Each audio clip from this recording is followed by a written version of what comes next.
Hello students, आप सबको अपने चैनल साइंस जंक्शन में एक और नए वीडियो के साथ स्वागत करती हूं। आज का ये वीडियो क्लास 10th का साइंस जो अर्धवार्षिक परीक्षा सितंबर 2025 में हुई है उसका हम कंप्लीट प्रश्न उत्तर हल करेंगे। इससे पहले हम क्लास 9th का साइंस कर चुके हैं। क्लास 9th और 10th में साइंस का यानी कि फिजिक्स, केमिस्ट्री, बायो तीनों सब्जेक्ट रहता है। इससे पहले वीडियो में क्लास 11 और 12 का फिजिक्स, केमिस्ट्री, बायो सभी का हम एक एक करके अर्धवार्षिक परीक्षा का प्रश्न उत्तर देख चुके हैं। आज के इस वीडियो में हम क्लास 10 का यानी कि इसमें जो प्रश्न का पैटर्न रहता है वो दो सेक्शन में बटा रहता है, सेक्शन ए और सेक्शन बी। ठीक है, सेक्शन ए में जो है वो ऑब्जेक्टिव टाइप का क्वेश्चन रहता है। ऑब्जेक्टिव यानी 1 से 80 तक। तो 1 से 80 प्रश्न में से 50 प्रश्न बनाना होता है, जिसमें कि प्रत्येक प्रश्न जो है वो 1 मार्क्स का होता है। यानी कि इस प्रकार ऑब्जेक्टिव प्रश्न में मेरा 50 अंक मिल जाती है। उसके बाद सब्जेक्टिव में सेक्शन बी में यानी कि शॉर्ट आंसर टाइप और एक होता है long answer type. Short answer type में जो है वो 15 क्वेश्चन बनाना होता है, जिसमें कि प्रत्येक प्रश्न जो है वो 2 अंक का रहता है। तो इस प्रकार 30 प्रकार से जो है वो 30 मार्क्स यहाँ से हो गया। उसके बाद लॉन्ग आंसर टाइप में क्या है, चार प्रश्न बनाना होता है, जिसमें कि प्रत्येक प्रश्न 5 अंक का होगा। और इस प्रकार यहाँ पर 20 अंक और यहाँ पर शॉर्ट आंसर टाइप में 30 अंक, तो 50 अंक हो गया। और ऑब्जेक्टिव में यानी कि सेक्शन ए में 50 अंक। तो इस प्रकार 100 मार्क्स यानी कि पूर्णांक जो है इसका 100 रहता है। और कुल ऑब्जेक्टिव जो 80 प्रश्न रहता है, जिसमें से 50 बनाना होता है और इसमें से 15 और इसमें से 4। ठीक है, तो आज हम यहाँ पर कंप्लीट 80 प्रश्न देखेंगे एमसीक्यू। ठीक है, एक्सप्लेन के साथ। तो चलिए शुरू करते हैं बिना देरी के। प्रश्न नंबर 1 है कि समतल दर्पण द्वारा बना प्रतिबिंब होता है। मीन्स समतल दर्पण द्वारा जो प्रतिबिंब बनता है तो वो किस प्रकार का होता है। तो इसका एक का सही रहेगा बी कि काल्पनिक सीधा, है ना, काल्पनिक होता है सीधा। और ये लेटरल इन्वर्सन होता है, मीन्स दायां भाग दायां हाथ बायां दिखेगा और बायां दायां दिखेगा। ठीक है, और ये वस्तु के बराबर यानी कि जैसे ये मिरर है तो जितनी दूरी पर ये वस्तु रखी जाती है उतनी ही दूरी पर जो है प्रतिबिंब बनता है। माना कि ये बिंब यदि 1 सेंटीमीटर पर रखते हैं तो इसका प्रतिबिंब की दूरी भी 1 सेंटीमीटर की दूरी पर बनेगा। ठीक है, तो ये वस्तु के बराबर काल्पनिक तथा सीधा। काल्पनिक प्रतिबिंब वैसे प्रतिबिंब कहते हैं जो पर्दे पर जो है वो प्राप्त नहीं किया जा सकता है, जबकि वास्तविक प्रतिबिंब पर्दे पर प्राप्त किया जा सकता है। ठीक है, तो एक का बी। उसके बाद दूसरा प्रश्न है कि मुख्य अक्ष के समानांतर आने वाली किरणें अवतल दर्पण से परावर्तन के बाद कहाँ से होकर गुजरती है। ठीक है, इसका अवतल दर्पण के लिए 6 केस है कि दर्पण कहाँ पर रहती है प्रतिबिंब और उसका स्थिति कहाँ बनती है। ठीक है ना, तो इसका हम थ्योरी पार्ट में जो है अवतल दर्पण का 6 केस बता चुके हैं। यदि आप इसका थ्योरी नहीं देखे हैं तो चैनल पर प्लेलिस्ट बना हुआ है, वहाँ पर साइंस का कंप्लीट यानी क्लास 10 का, चाहे आप फिजिक्स हो, केमिस्ट्री हो, बायो, ठीक है ना, कंप्लीट वहाँ पर प्लेलिस्ट बना हुआ है, आप लोग वहाँ से देख सकते हैं। ये सभी जो है थ्योरी हम पढ़ा चुके हैं। देखिए, अवतल दर्पण द्वारा बीम की विभिन्न स्थिति यानी कि बीम की स्थिति हम कहाँ पर रखते हैं, ये 6 केस है। और प्रतिबिंब की स्थिति कहाँ होती है। ठीक है ना, तो प्रश्न यहीं से था कि मुख्य अक्ष के समानांतर आने वाली किरण अवतल दर्पण के परावर्तन के बाद कहाँ से होकर गुजरती है। तो इसका सही आंसर हो जाएगा बी यानी कि इसी फोकस पर। ठीक है, फिर ये प्रश्न नंबर 3 देखेंगे कि निम्नलिखित में से किसमें आपतन कोण परावर्तन कोण के बराबर होता है। तो आपतन कोण परावर्तन के बराबर होता है, इसका हम फर्स्ट परावर्तन के नियम में बताए थे क्या कि आपतन कोण और परावर्तन कोण के बराबर होता है। ये है दर्पण। ठीक है, आपतित किरण और परावर्तित किरण, इन दोनों के बीच जो कोण बनती है अभिलंब के बीच, वो क्या होता है, साइन आई बराबर आर, यानी कि ये आपतन कोण और ये परावर्तन कोण बराबर होती है परावर्तन के नियम से। ठीक है ना, तो इसका 3 का सही हो जाएगा बी की नियमित परावर्तन में। ठीक है। फिर है प्रश्न नंबर 4 कि अवतल दर्पण की फोकस दूरी होती है, मीन्स अवतल दर्पण की फोकस दूरी क्या होती है? तो इसका सही आंसर हो जाएगा 4 का बी यानी कि ऋणात्मक। जबकि उत्तल दर्पण की फोकस दूरी जो होती है वो धनात्मक। इसका भी हम चिन्ह परिपाटी में पढ़ चुके हैं। और इसकी फोकस दूरी का फॉर्मूला होता है यानी कि सूत्र F बराबर R/2 यानी कि त्रिज्या की आधी होती है ये फोकस। ठीक है। उसके बाद 5वां प्रश्न है सौर कुकर में कौन सा दर्पण उपयोग किया जाता है? तो सौर कुकर में जो है वो अवतल दर्पण का यूज करते हैं। क्यों? अवतल दर्पण में जो है वो बड़ा प्रतिबिंब देखने के लिए यूज करते हैं। उसके बाद 6ठा प्रश्न है कि उत्तल दर्पण द्वारा बनने वाले प्रतिबिंब हमेशा होती है। जिस प्रकार अभी हम समतल दर्पण देखे उसी प्रकार उत्तल दर्पण द्वारा बनने वाली प्रतिबिंब हमेशा कैसे होती है? इसका होगा आभासी, सीधा और वस्तु से छोटा। ठीक है ना, वस्तु से छोटा। आभासी यानी कि वही वर्चुअल जिसका जो प्रतिबिंब पर्दे पर प्राप्त नहीं किया जा सकता है। आभासी, सीधा और छोटा। उसके बाद 7वां प्रश्न है कि अवतल दर्पण में जब वस्तु अनंत पर हो तो प्रतिबिंब बनती है। तो इसका होगा फोकस पर। जब अवतल दर्पण वस्तु अनंत पर हो तो प्रतिबिंब फोकस पर बनती है, और यदि फोकस पर हो कोई वस्तु तो अनंत पर बनती है। ये दोनों एक दूसरे के उल्टा होता है। ठीक है ना। तो 7 का ए। अवतल दर्पण में 6 केस में ये दोनों आ जाता है, बाकी 4 केस थोड़ा सा पढ़िएगा तो याद हो जाएगा। उसके बाद 8वां प्रश्न है कि वक्रता त्रिज्या बराबर होती है। अभी हम एक फॉर्मूला देखे थे, फोकस दूरी बराबर R/2। ठीक है ना। तो R क्या है? ये त्रिज्या है। तो वक्रता त्रिज्या हम यहीं से निकालते हैं कि F बराबर R/2। तो R बराबर क्या हो जाएगा? ये कोना कोनी गुना हो जाएगा यानी कि 2F। इसी से जो है हम नॉमरिकल भी बनाते हैं। तो सिर्फ यहाँ पर फॉर्मूला पूछा है कि वक्रता त्रिज्या बराबर होती है, तो 8 का ए सही होगा यानी कि 2F के बराबर होती है वक्रता त्रिज्या। ठीक है। फिर है प्रश्न नंबर 9 कि जब प्रकाश वायु से कांच में प्रवेश करता है तो वह क्या होता है? अभिलंब से दूर मुड़ता है, या फिर नहीं मुड़ता है, या अभिलंब की ओर मुड़ता है, या परावर्तित होता है। ठीक है ना। तो इसका हम प्रकाश के अपवर्तन के नियम में 2 केस पढ़े थे। पहला केस है कि जब प्रकाश जो है विरल से सघन में जाता है तो अभिलंब के पास आ जाता है। जैसे कि ये सघन, विरल क्या हो जाएगा? वायु, और सघन क्या हो जाएगा? कांच। तो विरल से यानी कि वायु से कांच में जब प्रवेश करती है ये, तो ये क्या हुआ? अभिलंब के पास यानी अभिलंब की ओर झुक जाती है। जबकि दूसरा केस में क्या था कि सघन से विरल यानी कि कांच से वायु में जब प्रकाश की विरल में जाता है प्रकाश की किरण, तो ये अभिलंब से दूर हो जाती है। तो ये अपवर्तन के 2 नियम हैं, विरल और सघन।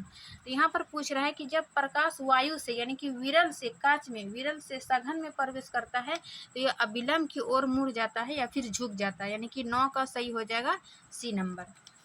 ठीक है। उसके बाद 10वां प्रश्न है कि दर्पण सूत्र। ये तो डायरेक्ट फॉर्मूला से पूछा है कि दर्पण सूत्र क्या होता है। तो 1/f बराबर 1/v प्लस 1/u। भी यहाँ पर क्या है? प्रतिबिंब की दूरी, और u जो है वस्तु की दूरी। f क्या है? फोकस दूरी। तो दर्पण का सूत्र ए नंबर हो जाएगा। फिर 11 नंबर प्रश्न कि प्रकाश का वेग सार्वधिक होता है, मीन्स प्रकाश का वेग जो है वो सार्वधिक किस में होती है? जल में, कांच में, वायु में, निर्वात में। तो इसका सही आंसर हो जाएगा 11 का सी कि निर्वात में। क्यों? क्योंकि निर्वात में जो है वो कोई कण या माध्यम नहीं होता है, इसीलिए प्रकाश जो है निर्वात में सबसे अधिक होती है। वो भी कितनी होती है?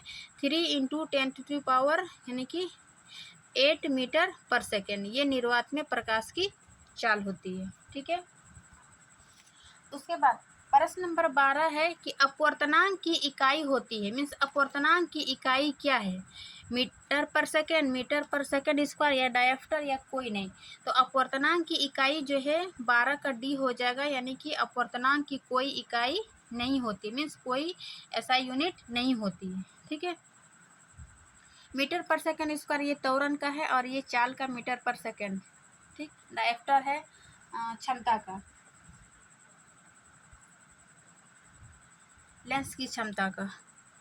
उसके बाद प्रश्न नंबर 13 देखते हैं कि प्रकाश का अपवर्तन किस नियम का पालन करता है? यानी कि प्रकाश का अपवर्तन नियम क्या है कि आपतित किरण, अपवर्तित किरण या परावर्तित किरण और अभिलंब तीनों जो है वो एक ही बिंदु पर होती है। तो ये क्या है, प्रकाश के अपवर्तन का नियम। तो प्रकाश का अपवर्तन का नियम जो है वो स्नेल का नियम का पालन करती है। स्नेल का नियम क्या हुआ, ये आई है ना, आपतन कोण और परावर्तित कोण आर, तो साइन आई बटे साइन आर है ना, तो यही हो जाती है स्नेल का नियम है ना। तो प्रकाश के अपवर्तन स्नेल के नियम का पालन करती है। तो 13 का सही आंसर हो जाएगा सी। फिर है 14 नंबर कि दूर 13 प्रश्न जो है वो प्रकाश से था। अब यहाँ से जो है अध्याय जब हम 10 पढ़ रहे थे, मानव नेत्र तथा रंग बिरंगा संसार, ये इससे प्रश्न होगा, ठीक है ना। देखिए हम इसमें भी बहुत अच्छे तरीक़ा से जो है मानव का नेत्र और उसके कार्य समझाएं, यानी कि चैप्टर में जो भी है पॉइंट टू पॉइंट नोट्स तैयार करके आपको बताएं वन शॉट वीडियो में, ताकि आप जो है एक ही वीडियो में जो है आपका सारा कंटेंट मिल जाए, आपको इधर उधर खोजने की आवश्यकता नहीं हो। उसके बाद इसका जो है हम कंप्लीट प्रश्न उत्तर भी बताए हैं, चाहे वो बीच का प्रश्न उत्तर हो या फिर अभ्यास का प्रश्न उत्तर हो, ठीक है, सभी हम एक वीडियो में बताए हैं। तो दूरदृष्टि को ठीक किया जाता है किसमें, यानी कि निकट दृष्टि है ना, ये आँख से संबंधित है। तो निकट दृष्टि जो है वो बताए थे दूरदृष्टि और निकट दृष्टि। निकट दृष्टि दोष में क्या होता है कि निकट रखी वस्तुओं को तो स्पष्ट देख सकता है, परंतु दूर की रखी वस्तुओं को सुस्पष्ट नहीं देख सकता है, ठीक है ना। उसी प्रकार जो है दूर दृष्टि में दूर की वस्तु को तो देख सकती है, परंतु निकट की वस्तु को नहीं देख सकती है, ठीक है ना। इसका कारण होता है कि अभिनेत्र लेंस की फोकस दूरी जो होता है वो अत्यधिक लंबा हो जाता है, या फिर नेत्र गोलक का छोटा हो जाना, ठीक है ना। तो इसको जो ठीक किया जाता है उत्तल लेंस के कारण। उत्तल लेंस क्यों, क्योंकि इसको जो फोकसित करके रेटिना पर ये प्रतिबिंब बनाता है, और ताकि वो जो निकट की वस्तु को देख सके, ठीक है ना। तो 14 का हो जाएगा उत्तल लेंस, यानी कि दूर दृष्टि को ठीक किया जा सकता है उत्तल लेंस से, जबकि निकट दृष्टि दोष को जो है वो अवतल लेंस से ठीक किया जाता है। फिर है प्रश्न नंबर 15 कि नेत्र द्वारा पास और दूर की वस्तुओं पर फोकसित करने की क्षमता को क्या कहते हैं, ठीक है ना।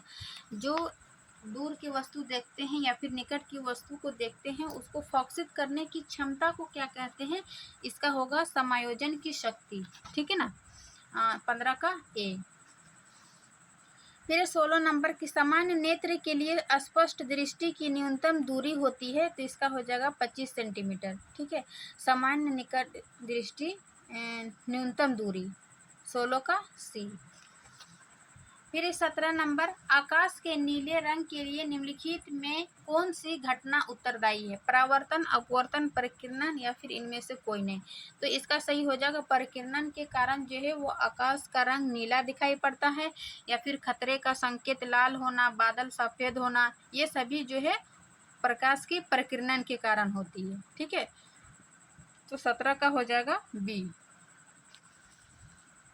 फिर 18 नंबर प्रकाश का कौन रंग सबसे कम परिकिरणित होता है, ठीक है ना। इसी में हम पढ़े थे कि प्रकाश सबसे कम परिकिरणित कौन होता है, तो ये सफ़ेद मंडल है ना, कांच की फ्रिज में पढ़े थे कि विबज्योर, जो जैसे कि VIBGY और रेड है ना, तो ये लाल रंग जो है वो सबसे कम परिकिरणित होता है ना, परिकिरणित होती है, जबकि विबज्योर यानी कि बैगनी वायलेट, तो ये सबसे अधिक परिकिरणित होती है, ठीक है ना। प्रकाश का कौन रंग सबसे कम परिकिरणित होगा, तो इसका सही होगा लाल। लाल में कम परिकिरणित होगा, लेकिन इसका तरंगदैर्घ्य जो है वो सबसे अधिक होती है, ठीक। तो 18 का ए सही होगा। फिर है 19 नंबर तारों का टिमटिमाना किस कारण होता है, तारा जब वायु, इसका हो जाएगा 19 का सी, वायुमंडल अपवर्तन के कारण, क्योंकि चूंकि जो है तारा जो है वो हमसे बहुत दूर है, तो प्रकाश की किरण यानी कि बीच बीच में जो कण या माध्यम होती है ना, उससे टकराव होती है, टकराव के कारण जो है वो हमें टिमटिमाता हुआ नजर आती है, ठीक है ना, जबकि तारा टिमटिमाता वास्तव में नहीं है। तो ये वायुमंडल अपवर्तन के कारण होती है तारों का टिमटिमाना, 19 का सी। अब 20 का क्या है कि लेंस की शक्ति को व्यक्त किया जाता है, मीन्स लेंस की शक्ति, इसका एसआई यूनिट है ना, या यूनिट, तो इसका सही हो जाएगा डायोप्टर, इसको बड़ी डी से सूचित किया जाता है, ठीक है ना। एक डायोप्टर जो होता है उस लेंस की शक्ति है जिसकी फोकस लंबाई जो है वो 1 मीटर होती है। ये इसका डिफिनेशन है डायोप्टर का कि एक डायोप्टर उस लेंस की शक्ति है जिसकी फोकस लंबाई 1 मीटर होती है, ठीक। 21 नंबर है विद्युत धारा की एसआई मात्रक क्या है, यानी कि एसआई यूनिट क्या है, तो इसका सही आंसर हो जाएगा 21 का सी, एसआई यूनिट एम्पियर, किसका, विद्युत धारा की। जबकि ठीक है ना, वाट हो जाएगा शक्ति का, ओम हो जाएगा प्रतिरोध का, है ना, तो 21 का सी। फिर है 22 का, निम्नलिखित में किस उपकरण से विद्युत धारा मापी जाती है, ठीक है।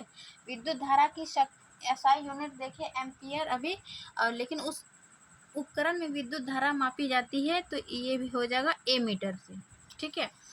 23 का प्रतिरोध का एसआई मात्रक क्या है, तो प्रतिरोध का एसआई मात्रक जो है, प्रतिरोध का एसआई मात्रक ओम हो जाएगा, है ना। एम्पियर विद्युत धारा का, कूलम आवेश का, ठीक है। उसके बाद 24 नंबर, निम्न में से किसका प्रतिरोध जो है वो सबसे कम है, दिया हुआ है धातु, तांबा, लोहा, नाइक्रोम और रबर, तो किसका प्रतिरोध जो है वो सबसे कम है, तो इसका सही आंसर हो जाएगा तांबा का, है ना। तांबा का प्रतिरोध सबसे कम होता है, जबकि क्योंकि ये जो है विद्युत का अच्छा सुचालक है। यदि तांबा नहीं रहेगा तो यदि चांदी रहता तो चांदी ही पहला जो है इसका सबसे कम प्रतिरोध होता है और ये विद्युत का अच्छा सुचालक होती है चांदी, लेकिन चांदी ऑप्शन में नहीं दिया हुआ है तो ऑप्शन के अनुसार ये तांबा हो जाएगा 24 का ए नंबर। अब 25 नंबर देखते हैं कि फ्यूज को जोड़ा जाता है, यानी कि फ्यूज को जोड़ा जाता है जब हम विद्युत चैप्टर पढ़ रहे थे समानांतर श्रेणी न्यूट्रल तार, तो इसका सही हो जाएगा बी नंबर श्रेणी क्रम, क्योंकि इसमें जो धारा होती है वो हमेशा समान रहती है श्रेणी क्रम में, इसलिए फ्यूज को श्रेणी क्रम में जोड़ा जाता है। फिर 26 नंबर, विद्युत शक्ति का सूत्र है, मीन्स विद्युत शक्ति पावर, पी बराबर क्या सूत्र होता है, तो इसका 3 फॉर्मूला याद रखिएगा। पी बराबर वी आई पहला, दूसरा आई स्क्वायर आर, तीसरा वी स्क्वायर आर, ठीक है ना। तो ऑप्शन के अनुसार यहाँ देखिए कि 3 सूत्र में क्या है, वी बट्टे आर, आई नहीं, वी आई, हाँ बी नंबर है। उसके बाद आई स्क्वायर आर सी है, यानी इसका सही आंसर हो जाएगा डी, बी और सी, क्योंकि यहाँ 3 फॉर्मूला बताए शक्ति का, तो सही हो जाएगा बी भी और सी भी, ठीक है, डी नंबर। फिर है 27 नंबर, विद्युत शक्ति की एसआई इकाई है, विद्युत शक्ति की एसआई इकाई क्या है, विद्युत शक्ति का, तो इसका हो जाएगा विद्युत शक्ति का वाट, हाँ वाट हो जाएगा, जबकि जूल जो है ऊर्जा की है और एम्पियर विद्युत धारा की, ओम जो है वो प्रतिरोध का, ठीक है ना, हम यहाँ पर लिख दिए हैं, देख लीजिए। फिर है प्रश्न नंबर 28, विद्युत ऊर्जा की व्यापारिक इकाई क्या है ना, मीन्स कमर्शियल यूनिट क्या है, तो इसका होगा किलोवाट घंटा, यानी कि 1 kWh की 1 किलोवाट घंटा, 1 किलोवाट घंटा शक्ति जो है 1 घंटा तक उपभोग करने पर होती है, मीन्स 1 घंटा में कितना हम किलोवाट यूज़ किए, तो ये इसका कमर्शियल यूनिट है, तो 28 का बी। फिर है 1 किलोवाट घंटा बराबर है, मीन्स 1 किलोवाट घंटा बराबर कितना होती है, तो इसका सही आंसर हो जाएगा 29 का सी, 3.6 इंटू 10⁶ जूल, ठीक है ना। उसके बाद 30 नंबर, समानांतर समायोजन में कुल प्रतिरोध का सही सूत्र है, मीन्स समानांतर में किस प्रकार का फॉर्मूला, तो इसका 1/r बराबर 1/r बराबर, यानी कि कुल प्रतिरोध बराबर 1/r1 प्लस 1/r2, इस फॉर्मूला से निकालते हैं, जबकि श्रेणी क्रम संयोजन जो होगा वो r बराबर r1 प्लस r2 ऐसे सीरीज में जोड़ते हैं, ठीक है, 30 का डी। अब हम 31 देखते हैं कि निम्नलिखित में कौन एक रासायनिक परिवर्तन है। रासायनिक परिवर्तन क्या है? वैसे परिवर्तन जो कि जिससे नया पदार्थ बनता है। अभी तक 30 प्रश्न जो है फिजिक्स का था, अब यहाँ से केमिस्ट्री, जिससे जो है वो नया पदार्थ बनता है, ठीक है ना। तो बर्फ का पिघलना, ये क्या नया पदार्थ बना, ये क्या कौन परिवर्तन हो जाएगा? भौतिक परिवर्तन। जबकि कागज का जलना, कागज का जलना एक रासायनिक परिवर्तन है। क्यों? क्योंकि इससे राख बना, गैस बना, ठीक है ना, कुछ नया पदार्थ बना। जबकि कांच का टूटना, कुछ नया पदार्थ नहीं बना। ये दोनों हो जाएगा भौतिक परिवर्तन। जबकि बी नंबर कागज का जलना क्या हो जाएगा? रासायनिक परिवर्तन, ठीक है। तो 31 का बी सही। फिर 32 नंबर कि लोहे का जंग लगना किस प्रकार की रासायनिक अभिक्रिया है, ठीक है। लोहे का जंग लगना एक प्रकार ऑक्सीकरण अभिक्रिया है, ठीक है ना। ऑक्सीकरण अभिक्रिया ये क्या बोलते हैं, लोहे जंग लगने का ये सूत्र है FeSO4। जब इसको उष्मा यानी कि गर्म देते हैं तो ये Fe2O2 plus SO2 plus SO3 यानी कि फेरिक ऑक्साइड, ये क्या है? लोहे के जंग लगने का फॉर्मूला है, ठीक है ना। इस केमिस्ट्री चैप्टर में हम ऑक्सीकरण, ये अध्याय 1 में ऑक्सीकरण, रिडक्शन, ऑक्सीडेशन, है ना, सभी अभिक्रिया जो है इसमें हम बताएं। रासायनिक अभिक्रिया के कितने प्रकार है, रासायनिक समीकरण संतुलित कैसे करते हैं, संयोजन अभिक्रिया, वियोजन अभिक्रिया, ठीक है। इसका हम उदाहरण देके बताएं। तो एक बार आप थ्योरी को जरूर पढ़िए, तो आपको क्वेश्चन बनाने में जो है वो ईजी लगेगा।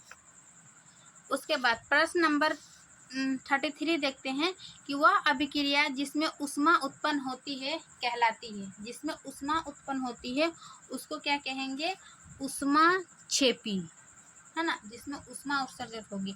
जैसे इसका एग्जाम्पल में बताए हैं कि कार्बन लिए, कार्बन और ऑक्सीजन के साथ जब संयोग करती है, ठीक है ना, अभिक्रिया करती है, तो क्या बनता है? कार्बन डाइऑक्साइड प्लस ऊष्मा। तो ये कौन सी अभिक्रिया हो जाएगा? ऊष्माक्षेपी, क्योंकि इससे जो है वो ऊष्मा रिलीज हो रही है, ठीक है ना। उसके बाद दूसरा है ऊष्माशोषी। ऊष्माशोषी क्या है कि इसमें ऊष्मा अवशोषित करती है, मीन्स अपनी ओर अवशोषित करती है ना। तो इसका जैसे कि इसका एग्जाम्पल हो जाएगा कैल्शियम कार्बोनेट को जब इसमें हीट करते हैं तो ये CaO calcium oxide plus carbon dioxide बनाता है। तो ये क्या हुआ? ऊष्मा को अपनी ओर अब्जॉर्ब किया, ठीक है ना, अवशोषित किया। ये ए नंबर का उदाहरण है। जबकि 33 का बी सही होगा, ऊष्माशोषी, क्षेपी और ऊष्माशोषी। फिर है 34 का चूना पत्थर का रासायनिक सूत्र क्या होगा, है ना। तो चूना पत्थर का रासायनिक सूत्र है CaCO3 यानी कि कैल्शियम कार्बोनेट, ठीक। और ये कैल्शियम ऑक्साइड है, ये बिना बुझा हुआ चूना का, ये कैल्शियम हाइड्रोक्साइड, ये कैल्शियम क्लोराइड, ठीक है। 34 का सी हो जाएगा। फिर है 35 कॉपर सल्फेट विलयन का रंग क्या होता है? तो कॉपर सल्फेट विलयन का रंग जो है वो नीला होता है और कॉपर सल्फेट का सूत्र होता है CuSO4, ठीक है। तो 35 का बी। फिर है 36 का कि जब कैल्शियम ऑक्साइड पानी से अभिक्रिया करता है तो क्या बनता है, ठीक है ना, कैल्शियम ऑक्साइड। यानी कि यहाँ पर हम अभिक्रिया बताएं, जब calcium oxide CaO plus H2O पानी से अभिक्रिया बना तो क्या बना? कैल्शियम हाइड्रोक्साइड, ठीक है ना, क्या बना? Calcium hydroxide. ये 36 का बी नंबर, कैल्शियम हाइड्रोक्साइड बना। ये इसका रिएक्शन भी देख लीजिए। अब हम 37 प्रश्न देखेंगे कि निम्नलिखित में कौन रेडॉक्स अभिक्रिया है, ठीक है ना, रेडॉक्स अभिक्रिया। तो इसका सही हो जाएगा ए नंबर। रेडॉक्स अभिक्रिया वैसे अभिक्रिया है जिसमें ऑक्सीडेशन और रिडक्शन दोनों होती है, ठीक है ना, उसको क्या कहेंगे? रेडॉक्स अभिक्रिया। देखिए हम थ्योरी क्लास में कैसे बताएं रेडॉक्स अभिक्रिया, जिसमें ऑक्सीडेशन और रिडक्शन दोनों होती है ना। इसका एग्जाम्पल देकर बताएं, ठीक है। तो 37 का ए। फिर है 38 का कौन सी गैस चूने के पानी को दूधिया बना देती है, ठीक है ना, कौन सी गैस? तो इसका सही आंसर हो जाएगा ये CO2, कार्बन डाइऑक्साइड जो गैस जो है चूने के पानी को दूधिया बना देती है। कैसे? कि कार्बन डाइऑक्साइड और कैल्शियम हाइड्रोक्साइड के बीच जब अभिक्रिया करते हैं तो ये कैल्शियम कार्बोनेट प्लस जल टूटती है ना, तो ये चूने के पानी को जो है वो दूधिया कर देती है कार्बन डाइऑक्साइड। तो 38 का ए सही होगा। फिर है 39 प्रश्न तांबा जब नम हवा के संपर्क में आता है तो क्या होता है, मीन्स तांबा जब नमी या फिर हवा के संपर्क में आती है तो क्या होता है, तो ये कॉपर और कार्बोनेट में की एक हरी परत का निर्माण हो जाता है, ठीक है ना। जैसे CuCO3 CuOH यानी कॉपर कार्बोनेट, है ना। 39 का C हो जाएगा। फिर 40 का नाइट्रिक अम्ल का रासायनिक सूत्र है। नाइट्रिक अम्ल का रासायनिक सूत्र क्या हो जाएगा, HNO3, है ना। 40 का C नंबर, ये इसका सूत्र है। और H2SO4 ये सल्फ्यूरिक एसिड, HCl ये हाइड्रोक्लोरिक अम्ल, है ना, हाइड्रोक्लोरिक एसिड, ठीक है। ये CH3COOH इसका नाम होगा एसिटिक एसिड या फिर एथेनोइक एसिड, ठीक है। 41 का निम्नलिखित में कौन क्षार है। क्षार किसको कहते हैं, जो OH आयन देता है, ठीक है ना। तो ऑप्शन के अनुसार कौन क्षार है, तो इसका सही हो जाएगा सोडियम हाइड्रोक्साइड, ठीक है। ये क्या है, एक स्ट्रॉन्ग क्षार है, बेस सोडियम हाइड्रोक्साइड। 42 नींबू में कौन सा अम्ल पाया जाता है। जब हम अम्ल और क्षारक पढ़ रहे थे तो उसमें जो है डेली यूज़ होने वाले उसमें बताए थे कि इसमें कौन सा अम्ल पाया जाता है। तो नींबू में जो है वो साइट्रिक अम्ल पाया जाता है। जितने खट्टे पदार्थ नींबू, आंवला, ये सभी क्या पाया जाता है, साइट्रिक अम्ल। जबकि टार्टरिक अम्ल जो है वो इमली में पाया जाएगा, एसिटिक अम्ल सिरका में, ऑक्जेलिक अम्ल टमाटर में। तो 42 का सही हो जाएगा B साइट्रिक अम्ल, ठीक है। अब 43 देखते हैं, निम्नलिखित में कौन प्राकृतिक सूचक है। तो सूचक जो है वो 3 प्रकार के बताए थे, एक प्राकृतिक और एक कृत्रिम, है ना, और एक गंधीय सूचक। तो प्राकृतिक जो हो जाएगा ये लिटमस यानी कि एक लाइकेन नाम के है ना पौधे से प्राप्त करते हैं, जबकि मिथाइल ऑरेंज और ये फिनेप्थिलिन ये दोनों जो है वो कृत्रिम सूचक है, ठीक है ना। तो 43 का B सही होगा। 44 का है कि अम्ल में लिटमस का रंग कौन सा होता है। अम्ल का लिटमस रंग कौन सा होता है, तो ये क्या हो जाएगा, अम्ल में लिटमस का रंग कौन सा होता है, यानी अम्ल में जो है वो ब्लू को क्या करता है, रेड कर देता है ना। तो इसका सही हो जाएगा लाल,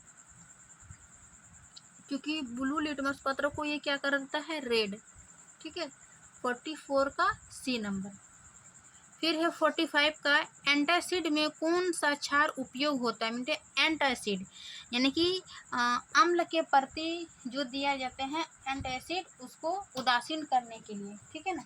तो सामान्यतः अधिक यूज होने वाले ये है मैग्नीशियम हाइड्रोक्साइड, फिर है एल्यूमिनियम हाइड्रोक्साइड।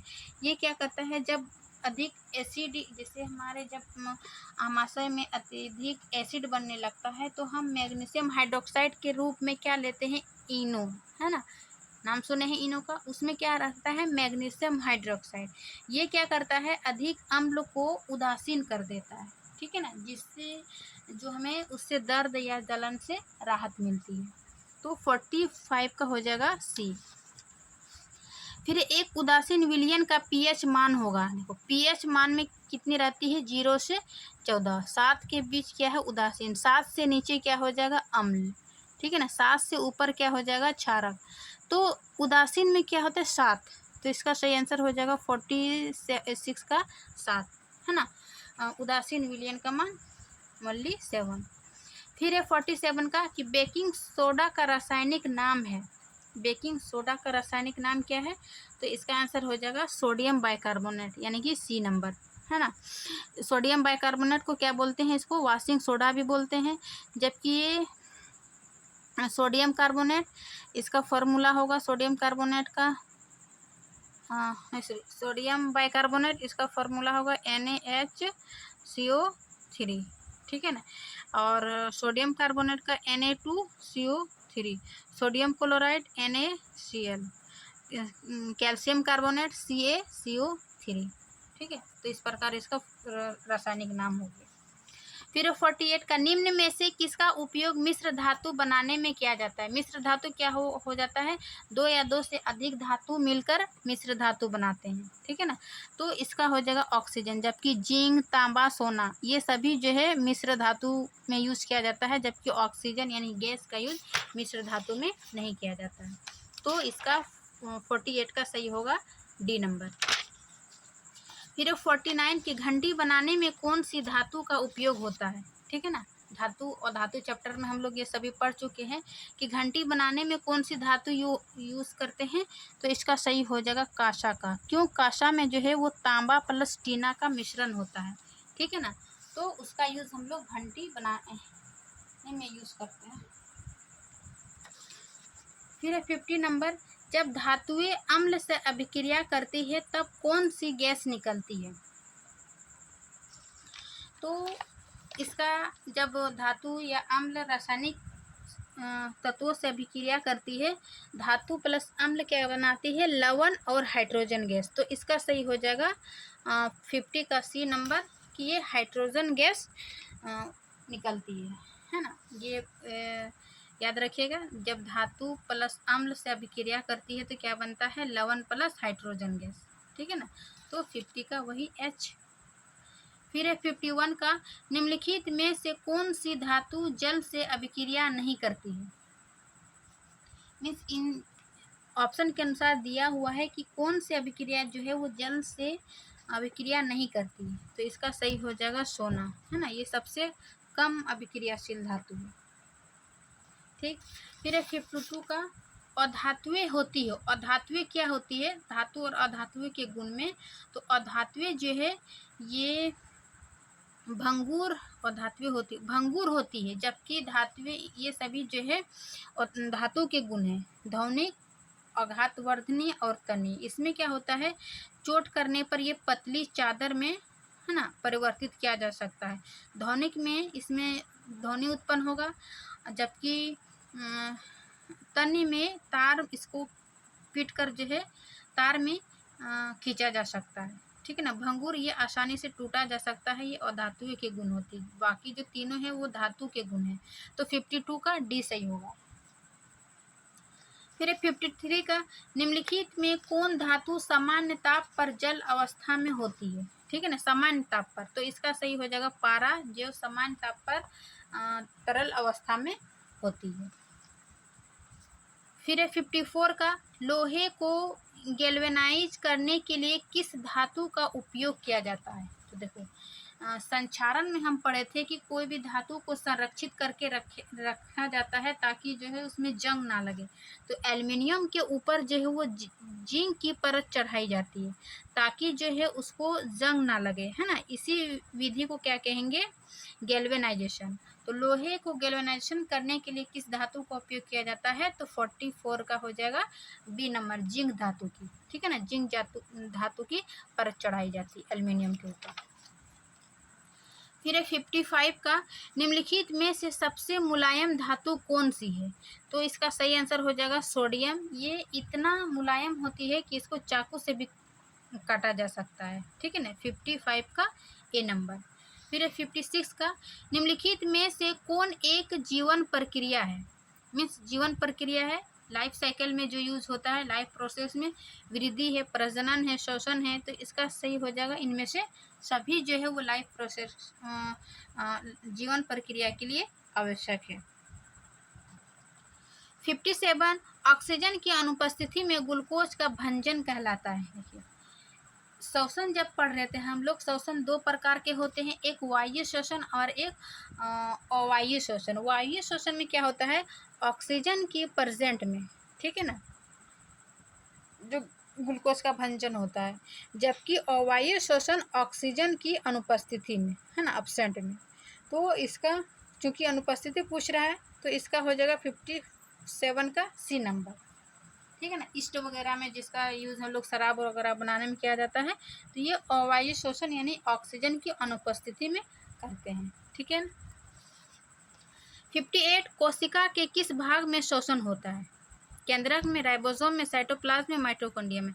तो इस सॉरी 58 का सी हो जाएगा माइटोकॉन्ड्रिया में। क्यों? क्योंकि इसी को जो है पावर हाउस कहते हैं। यहाँ पर एटीपी का ऊर्जा का निर्माण होता है, ठीक है ना।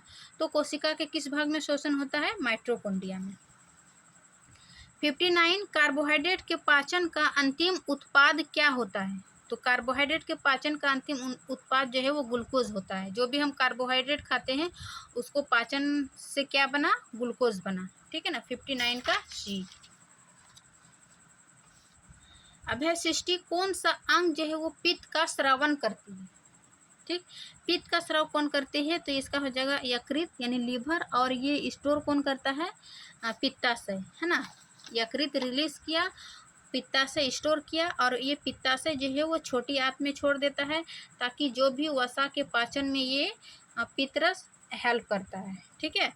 तो सृष्टि का बी नंबर सही होगा। 61 का पाचन नली का कौन सा भाग जल को अवशोषित करता है? छोटी आंत, मलाशय, बड़ी आंत, आमाशय।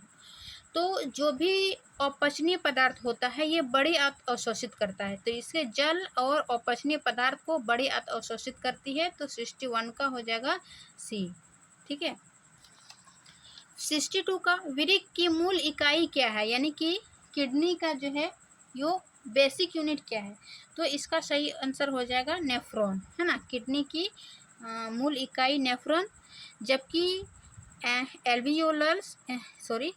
एल्वियोलस जो है वो लंग्स के यानी फेफड़े की मूल इकाई है। न्यूरॉन ये नर्वस सिस्टम का। और ग्लोमेरुलस जो है ये नेफ्रॉन में ही पाए जाते हैं। प्रत्येक नेफ्रॉन में एक ग्लोमेरुल रहता है जो कि ये फर्स्ट फिल्टरिंग के लिए इकाई है। ये फर्स्ट फिल्टरिंग करता है, ठीक है ना। तो ये नेफ्रॉन में पाई जाती है ग्लोमेरुलस, ठीक है ना। तो किडनी की बेसिक यूनिट क्या हो जाएगा? नेफ्रॉन। 62 का बी। 63 का क्या है? तंत्रिका तंत्र की संरचनात्मक और क्रियात्मक इकाई क्या है? तो अभी हम जिस प्रकार देखें किडनी की मूल इकाई यानी कि संरचनात्मक एवं क्रियात्मक इकाई नेफ्रॉन, उसी प्रकार तंत्रिका तंत्र का हो जाएगा न्यूरॉन। बाकी जो ये एक्सॉन डेंड्राइट ये इसी का भाग है तंत्रिका तंत्र का, ठीक है ना। नेफ्रॉन तो किडनी में देखे। 64 मस्तिष्क का वह भाग जो संतुलन और स्थिति के लिए उत्तरदायी है, ठीक है ना। मीन्स मस्तिष्क का कौन सा भाग है जो संतुलन और स्थिति को बनाए रखता है? तो इसका सही आंसर हो जाएगा सेरिबेलम, ठीक है ना। जबकि मेडुला जो है वो अनैच्छिक कार्यों को नियंत्रित करता है और पोन्स जो है नींद और शोषण। जबकि सेरिबरम जो है वो सोच, बुद्धि और स्मृति के लिए उत्तरदायी है, ठीक है ना। तो 64 का हो जाएगा सही सेरिबेलम। 65 रिफ्लेक्स क्रिया को नियंत्रित करता है। यानी कि समन्वय एवं नियंत्रण अध्याय में हम पढ़े थे कि कोई भी क्रिया जो है उसके प्रति रिफ्लेक्स करता है किसके माध्यम से? ये मेरु रज्जु के पास, है ना। कौन नियंत्रित करता है? मेरु रज्जु। 65 का सही हो जाएगा बी।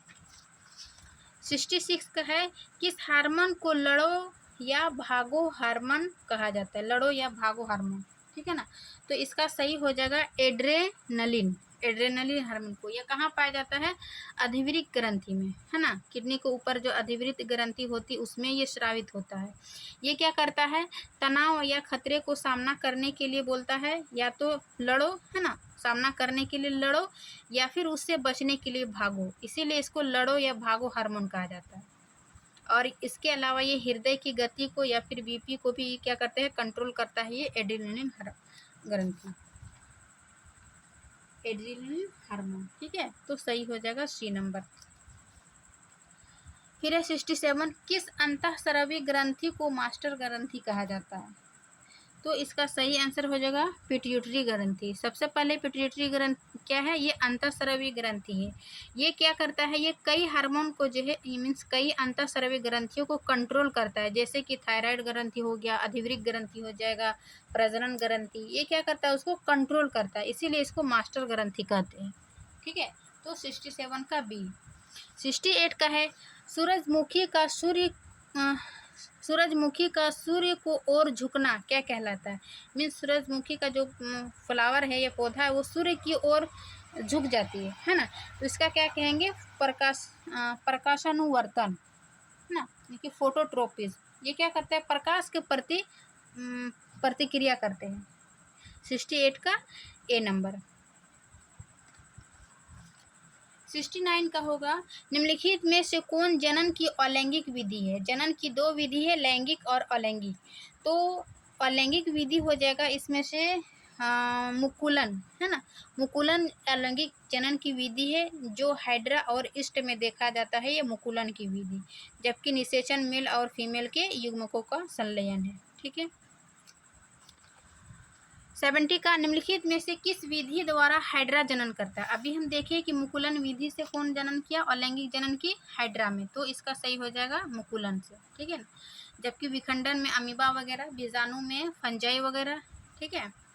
71 का, ब्रायोफाइलम के वनस्पतिक जनन में पौधे का कौन सा भाग प्रयोग होता है? यानी कि अलैंगिक जनन विधि में जब हम पढ़े थे, ये ब्रायोफिलम का पत्ती, ठीक है ना, इसके बीच बीच में जो है वो अपस्थानिक छोटी छोटी जड़ पाई जाती। इन्हीं जड़ जो है इसको फेवरेबल कंडीशन, नमी, जड़, पानी मिलने से ये क्या होता है, ये ग्रो कर जाता है। ठीक है ना। और ये धीरे धीरे ब्रायोफिलम पत्ती के मूल यानी मूल पत्ती से अलग हो जाती है और एक नया पत्ती का निर्माण हो जाता है। ठीक है ना।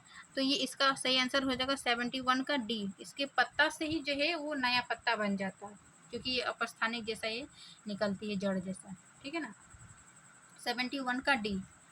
अब 72 का देखते हैं कि निम्नलिखित में कौन सा फूल का नर प्रजनन अंग है ना। यानी कि फूल के नर प्रजनन अंग कौन सा है? तो इसका सही आंसर हो जाएगा पुंकेसर। ये क्या है? पुंकेसर, यानी ये इसको बोलते हैं पुंकेसर, है ना। इसके अंदर परागकोश होता है, परागकोश के अंदर परागकण, और इसमें जो है एक परागकोश को सहायता करता है ये डंठल, जिसको बोलते हैं तंतु। ठीक है ना। तो ये क्या है? नर प्रजनन अंग। जबकि मादा प्रजनन अंग इसमें अंडाशय हो जाएगा, है ना। 72 का सी। फिर 73 का, मानव पुरुषों में विवृषण का कार्य क्या है? ये मानव पुरुष में क्या है? लैंगिक जनन का भाग है, नर जनन लैंगिक में। तो विवृषण का कार्य है शुक्राणु बनाना। ठीक है ना। और इसमें जो नर हार्मोन पाई जाती है, टेस्टोस्टेरोन हार्मोन, ठीक है ना, इसको भी ये क्या करता है? कंट्रोल करता है और शुक्राणु बनाता है, ये विवृषण का। तो 73 का सी। मानव मादा में निषेचन कहाँ होता है? ठीक है। मानव मादा में निषेचन ये अंडवाहिनी यानी कि फैलोपियन ट्यूब में होती है।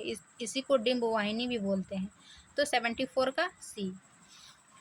75, एक मानव कोशिका में गुणसूत्रों की संख्या होती है। एक मानव कोशिका में गुणसूत्रों की संख्या होती है, कितनी होती है? तो इसका सही आंसर हो जाएगा 46। जबकि जोड़ा में पूछेगा तो ये 23 जोड़ा। ठीक है ना। फिर 76 का, मानव में बच्चे का लिंग निर्धारण के लिए कौन उत्तरदायी है? ठीक है ना। मानव में बच्चे का लिंग निर्धारण के लिए इसका सही आंसर हो जाएगा पिता, क्योंकि पिता में जो है वो XY गुणसूत्र रहता है और माता में XX। ठीक है ना। तो जब पिता से Y गुणसूत्र X में जाएगा तो क्या होगा? XY। तो इससे क्या होगा? लड़का होगा। जबकि पिता से X गुणसूत्र माता के X गुणसूत्र से मिलेगा तो ये क्या होगा? XX, यानी कि इससे लड़की होगा। तो ये लिंग निर्धारण के लिए कौन जिम्मेवार है? पिता ही जिम्मेवार है, क्योंकि पिता के पास ही XY है, जबकि माता के पास तो ऑलरेडी XX है ही। ठीक है ना। तो इसका सही आंसर हो जाएगा बी। फिर है 77 का, गुणसूत्र किससे बने होते हैं? यानी कि अभी जो XY गुणसूत्र देखिए ये किससे बनी होती है? ये DNA और प्रोटीन की। ये DNA में ही क्या होता है? अनुवांशिक, है ना, अनुवांशिक गुण होते हैं। तो 77 का सी, DNA और प्रोटीन।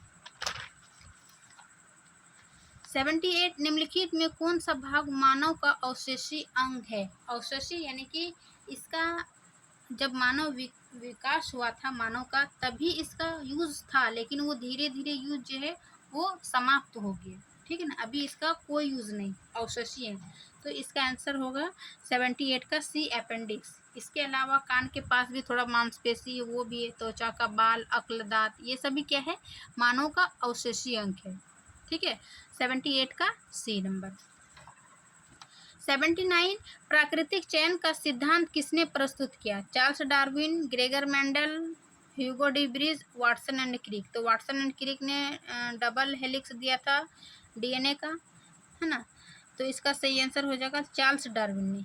ये प्राकृतिक चयन का सिद्धांत, इस सिद्धांत के अनुसार क्या है कि जो जीव जो है वो अपने पर्यावरण के अनुकूल, है ना, होते हैं, पर्यावरण के अनुकूल होते हैं, वे जीवित और प्रजनन करने की अधिक संभावना रखते हैं। तो यही है प्राकृतिक चयन का सिद्धांत जो चार्ल्स डार्विन ने दिया था 79 का बी। जबकि ये ग्रेगन मेंडल ने आनुवंशिकता से सिद्धांत है। ठीक है। फिर 80 नंबर की मानव का विकास कहाँ हुआ है। सबसे पहले जो है वो मानव का विकास चैप्टर में पढ़ते हैं तो कहाँ हुआ था, इसका सही आंसर हो जाएगा अफ्रीका में, है ना। इससे जो है कैसे पता चला, क्योंकि यहाँ पर जो जीवाश्म साक्ष्य मिला है, जीवाश्म साक्ष्य यानी कि लाखों करोड़ों वर्ष से जो जीव का अवशेष हो जाता है ना, पत्थरों से दबकर, पेड़ पौधे से दबकर, तो ये क्या है, उसमें जो है जीवाश्म का साक्ष्य मिला है मानव होने का। उसके बाद फिर आनुवंशिकी से पता चला, तो 80 का हो जाएगा सही सी, अफ्रीका से। तो इस प्रकार हम आज का कंप्लीट 80 प्रश्न देखे हैं, यानी कि क्लास 10th का साइंस, जिसमें फिजिक्स का, केमिस्ट्री, बायोलॉजी तीनों था। ठीक है ना। तो आशा करती हूँ कि ये वीडियो अच्छी लगी होगी और बहुत जानकारी पूर्ण रही होगी, यानी कि एक प्रश्न बताने जो है उसका सारा एक्सप्लेन किए, यानी कि एक प्रश्न के साथ आप 4-5 प्रश्न को समझने में, है ना, जानने में हेल्प हुआ है। तो इसी के साथ ये वीडियो समाप्त करती हूँ। आशा करती हूँ कि ये वीडियो अच्छी लगी होगी। अच्छी लगी तो लाइक एंड सब्सक्राइब ज़रूर कीजिए। मिलते हैं इसके नेक्स्ट पार्ट में, तब तक के लिए थैंक यू।